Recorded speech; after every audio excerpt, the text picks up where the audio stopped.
গত ৩ তারিখ রাত অনুমান ২ ঘটিকার দিকে আমাদের রূপগঞ্জ থানাধীন অরণ্য আবাস নামে একটা রিসোর্ট, এটা আমাদের পূর্বাচল ২ নম্বর সেক্টরে অবস্থিত। এখানে স্থানীয় ১০-১২ জন মিলে একটা পিকনিকের আয়োজন করছিল। এই পিকনিক চলাকালে ৩ তারিখ রাত অনুমান ২ ঘটিকায়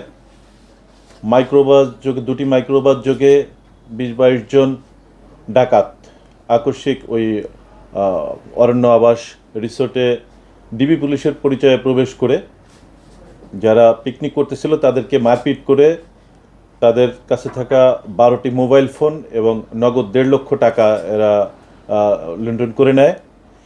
এ সময় আমাদের টহল পুলিশ উক্ত স্থানে মানুষের আনাগোনা দেখে প্রবেশ করে। তাৎক্ষণিক ওইখানে ডাকাতি করা অবস্থায় ২ জন ডাকাতকে তাৎক্ষণিক আটক করা হয়। অন্যান্য ডাকাত দল তারা দ্রুত মাইক্রোবাস যোগে পালিয়ে যাওয়ার চেষ্টা চালায়। পুলিশ পিছু ধাওয়া করে খোঁজখবর করতে থাকে। এ সময় ঘটনাস্থলে আহত ২-৩ জন তাদেরকে চিকিৎসার জন্য হাসপাতালে এনে ভর্তি করা হয় এবং যারা পালিয়ে যায় তাদেরকে খোঁজখবর করে এক পর্যায়ে আমাদের ডিএমপি ঢাকার খিলক্ষেত থানা এলাকা থেকে ২ জন ডাকাতকে পুনরায় আবার গ্রেপ্তার করা হয় এবং তাদের হেফাজত থেকে ডাকাতির কাজে ব্যবহৃত একটা মাইক্রোবাস, সাদা রঙের একটা হাইয়েস্ট মাইক্রোবাস, এটা আটক করা হয় এবং ডাকাতির লুণ্ঠিত ৬টি মোবাইল ফোন এই ডাকাতদের হেফাজত থেকে উদ্ধার করা হয়। এর পরবর্তীতে আমাদের আভিযানিক দল প্রাপ্ত তথ্যের ভিত্তিতে ঢাকা মহানগরীর মিরপুর এলাকায় অভিযান চালিয়ে আরও ২ জন ডাকাতকে গ্রেপ্তার করে সর্বমোট এই ডাকাতির ঘটনায় জড়িত ৬ জন ডাকাতকে আমরা গ্রেপ্তার করতে সক্ষম হয়েছি এবং তাদের হেফাজত থেকে ডাকাতির লুণ্ঠিত আপনার ৬টি মোবাইল ফোন এবং ডাকাতির কাজে ব্যবহৃত একটি মাইক্রোবাস আমরা আটক করেছি। আর ডাকাতরা ভয়ভীতি প্রদর্শন করে ছুরি দেখিয়ে দুইটি ছুরিও আমরা ডাকাতদের হেফাজত থেকে উদ্ধার করেছি। তারা যখন ডাকাতি করে তখন কোন রকমের ভয়ভীতি দেখিয়ে ডাকাতি কার্যক্রম শুরু করে। আর বাকি ডাকাতরা যারা পলাতক অবস্থায় রয়েছে তাদের অনেককে ইতিমধ্যে আমরা শনাক্ত করেছি।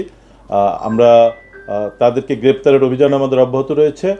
এই ঘটনায় একটা নিয়মিত মামলা রুজু হয়েছে। আমরা গ্রেপ্তারকৃত ডাকাত দলকে বিজ্ঞ আদালতে কিছুক্ষণের মধ্যে সোপর্দ করবে এবং বাকি ডাকাতের গ্রেপ্তারের প্রক্রিয়া আমাদের অভিযান অব্যাহত আছে। দ্রুত তাদেরকে আইনের আওতায় আনা হবে। জিজ্ঞাসাবাদ সহ আমাদের কার্যক্রম অব্যাহত আছে, এগুলা আমরা পর্যালোচনা করে দেখতেছি। এরকম তাদের পিসিপিআর সহ পরবর্তী যে ইস্যু, যেহেতু ডাকাতি করতে আসছে একটা সংঘবদ্ধ ডাকাত দল, এদের বাড়ি বাংলাদেশের বিভিন্ন এলাকায়, এগুলা আমাদের তাদের পূর্ব ইতিহাসটা এটা আমাদের দেখে পরবর্তীতে আমরা এই ব্যাপারে ব্রিফ করব। গত ১ মাসে আরও একটি ডাকাতির ঘটনা ঘটেছে এবং সেই সময়ে আমরা সেই ডাকাত দলকেও আটক করেছি। ডাকাতির ঘটনায় লুণ্ঠিত চিনি উদ্ধার করেছি, ডাকাত সদস্যদের আমরা আটক করেছি।